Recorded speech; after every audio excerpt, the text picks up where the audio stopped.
அப்போ தமிழ்நாடு சுகாதாரத்துறை யாருடைய கீழ் வேலை செய்யுது? தமிழ்நாடு அரசுடைய கீழ் வேலை செய்யுது இல்லையா? என்னதான் ஐஎம்ஏ கீழே வேலை செஞ்சாலும் கூட மாநில அரசுக்குன்னு சில ரைட்ஸ் உண்டு. மாநில அரசுக்கு ரைட்ஸ் உண்டு.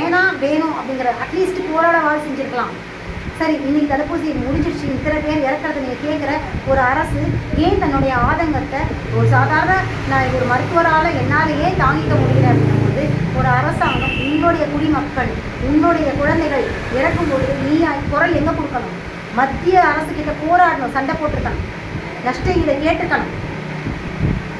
கேட்கணுமா இல்லையா? இதுக்கான கேள்வி என்ன? பதில் சொல்லுங்கள். இல்லைனா எங்கள் மக்கள் இத்தனை பேர் இறந்துட்டாங்க, அதுக்கு நீங்கள் தான் பொறுப்பு. ஏன் பதில் சொல்லாமல் இருக்கீங்க? தடுப்பூசியை ஏன் கொண்டு வந்தீங்க? ஏன் இந்த கட்டாயப்படுத்துறீங்க? கட்டாய தடுப்பூசின்னு ஏன் சொன்னீங்க? எப்போ இருக்கவங்க போட்டுக்கலாம், அறிவிக்க வேண்டியது தானே அப்படின்னு ஏன் கேட்கல? ஏன் ஐஎம்ஏ கிட்ட நீங்கள் கொஸ்டின் பண்ணீங்க? உங்களுடைய வருத்தத்தை இது வரைக்கும் தெரிவிக்கலையே. ஒருத்தருடைய டெத்தில் கூட ஊடகத்தில் ஒரு வார்த்தை கூட தமிழ்நாடு அரசு இத்தனை உயிர்கள் இழந்ததுக்கோ இத்தனை பேர் கடுமையாக பாதிக்கப்பட்டிருக்காங்க தடுப்பூசினால், டாக்டர்ஸ் உலக அளவில் இருக்க டாக்டர்ஸ், இந்திய அளவில் இருக்க டாக்டர்ஸ் ஆராய்ச்சி செஞ்சு ஏன் அந்த கோவேக்சின், கோவிஷீல்டு போன்ற தடுப்பூசிகள் தயாரித்த கம்பெனிகளே பகிரங்கமாக லண்டன் நீதிமன்றத்தில் ஒத்துக்கிட்டதை தமிழ்நாடு அரசும் தெரிஞ்சும் அதை ஏன் ஊடகத்தை வெளிப்படுத்தலை? மக்கள்கிட்ட ஒரு காணொலி காட்சியில் உட்கார்ந்து இந்த மாதிரி தடுப்பூசியை நாங்கள் சொன்னோம், இந்த மாதிரி அறிவிச்சிருக்காங்க, நாங்கள் போட்டு உங்களை போட சொல்லிட்டோம், இது தவறு தான், தமிழ்நாடு சுகாதாரத்துறையுடைய தவறு தான் இது. இனி தடுப்பூசிகள் வந்தா முடிஞ்ச அளவுக்கு மாநில அரசு மத்திய அரசு கிட்ட போராடி கட்டாய தடுப்பூசி திட்டம் வராத அளவுக்கு தமிழ்நாடை பாதுகாப்போம். விருப்பப்படுறவங்க போட்டுக்கோங்க, அது அவங்கவுங்களுடைய உரிமை.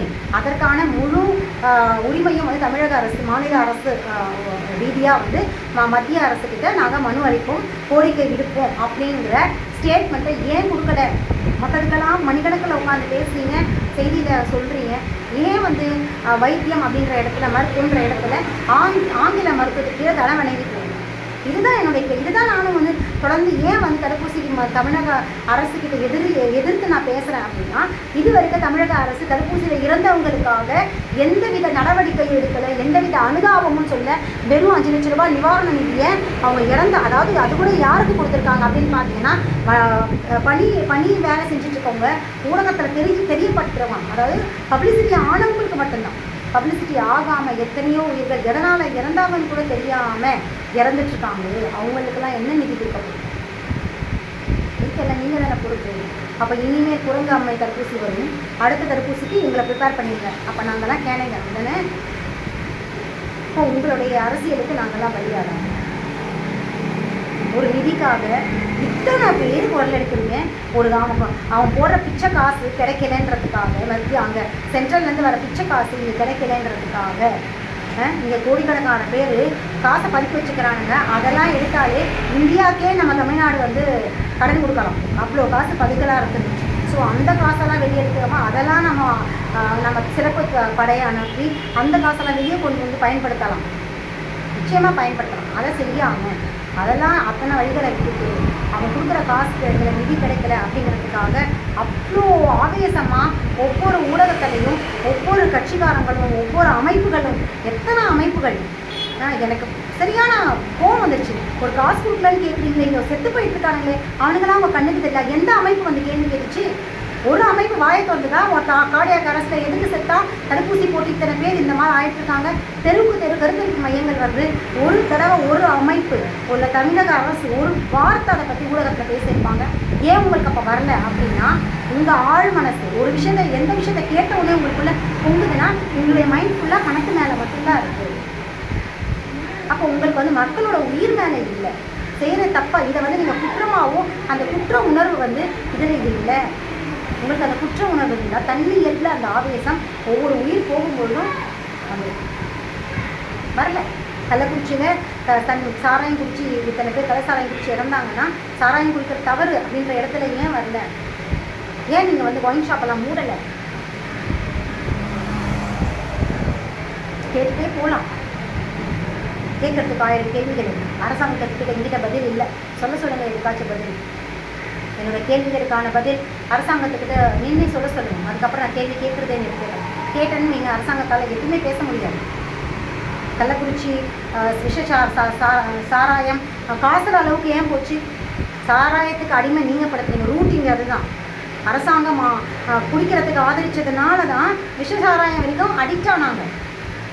ஏன் தமிழ்நாடு வந்து சாராயமே குடிக்காத ஒரு மாநிலமாக இருக்கக்கூடாது?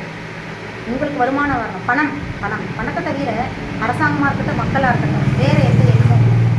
இதுதான் என்னுடைய ஆதங்கமாக இருக்குது. 2 விஷயங்கள். ஒன்று சாராயம், ஒயின் ஷாப்.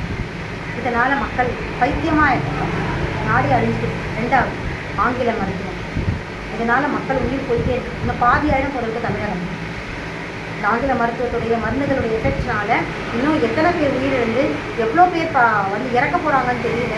ஒவ்வொரு நாளும் இருக்கிற டெத்து, அதுக்கப்புறம் ஒவ்வொரு நாளும் வந்து ரசாயன மருந்துகள்னால நோய்களுடைய இம்ப்ரூவ்மெண்ட், நோயை வந்து இன்னும் சொல்லிட்டு இருக்கிறதெல்லாம் கேட்கும்போது எந்த இடத்துல போயிட்டுருக்கு ஆங்கில மருத்துவம், எங்கே நம்ம கொண்டு போய் நிறுத்த போகுது அப்படின்னு தெரியல. சரி, ஏன் இதை பற்றி நீங்கள் பேசுகிற மேடம்? நீங்கள் நேற்று வரைக்கும் காணொலியில் வந்து நாடி பரிசோதனைகள்னு சொல்லிட்டு இருக்கீங்க. அதை ஏன் இன்றைக்கி அடுத்த இடத்துக்கு போகலை அப்படின்னா, ஒரு நாள் கேப் இருக்கட்டும். இன்றைக்கி முழுக்கவுமே வந்து நான் சொல்லிக் கொடுத்த நாடியோட அமைவிடங்கள், மூலகங்கள், ஃபாஸ்ட்டாக வேகமாக எது நிலம், எந்த இடத்துல காற்று இருக்குது அதெல்லாம் தெரிஞ்சுக்கிறோம்.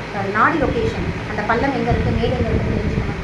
அழுத்தி பார்க்குற முறை இருக்கா இல்லையா அப்படிங்கிறதும், அதுக்கப்புறம் வந்து புள்ளி தேர்வுக்கான எந்த மூலகம் அப்படிங்கிற பாயிண்ட் சூஸிங்கான மூலக சூஸிங் தேர்வு முறை அதையும் தெரிஞ்சுக்கணும். இதெல்லாம் திரும்பவும் பார்த்து நீங்கள் ப்ராக்டிஸ் பண்ணுறதுக்கான டைம் கொடுக்கணும் இல்லையா? இதெல்லாம் நீங்கள் தருவானா தான் அடுத்த காணொலி பார்க்கும்போது ஒரு புரிதல் வரும். இல்லை அப்படின்னா தொடர்ந்து எல்லாத்தையும் பார்த்து வச்சுட்டு ஒன்றும் புரியாமல் கவனம் பண்ணணும். ஸோ நம்ம என்ன படிக்கிறோமோ அதை ப்ராக்டிஸ் ஹோம்ஒர்க்காக வந்து திரும்ப ப்ராக்டிஸ் பண்ணும்போது தான் வரும். ஸோ அதுக்கான ஒரு கேப் தான் ஒரு நாள் வந்து நாடியை பற்றி பேசாமல் வேறு விஷயமா வேறு டாப்பிக்காக பேசியிருக்கேன். ஸோ அடுத்த நாளைக்கு வந்து நாடியோடைய 2ஆம் நிலை நாடியை வந்து பார்க்கலாம். இதை பற்றி 2ஆம் நிலை நாடினா 6 மூலகங்களுமே துடிச்சா, 6 மூலம் துடிப்பு இருக்குது அப்படின்னா, துடிப்பு இல்லை அப்படின்னும் பொழுது தான் நம்ம வந்து மூலகத்தை கன்சிடர் பண்ணிக்கிறோம். சிகிச்சை கால கூடி துடிப்பு இருக்குது 6 மூலகத்துலேயுமே, 6 இடங்கள்லையுமே அமைவிடங்கள்லையுமே துடிப்பு இருந்தா நம்ம வந்து என்ன செய்யணும், எப்படி வந்து எதை எப்படி எடுத்துக்கிறது, புள்ளி தேர்வை எப்படி சூஸ் பண்ணுறது அப்படிங்கிற விஷயத்தை வந்து 2ஆம் நிலை நாடியில் வந்து தொடர்ந்து காணொலியில் ஃபாலோ பண்ணுங்கள். அக்குபஞ்சர் சிகிச்சையை வந்து மருத்துவத்தை வந்து முழுசாக கற்றுக்கணும்.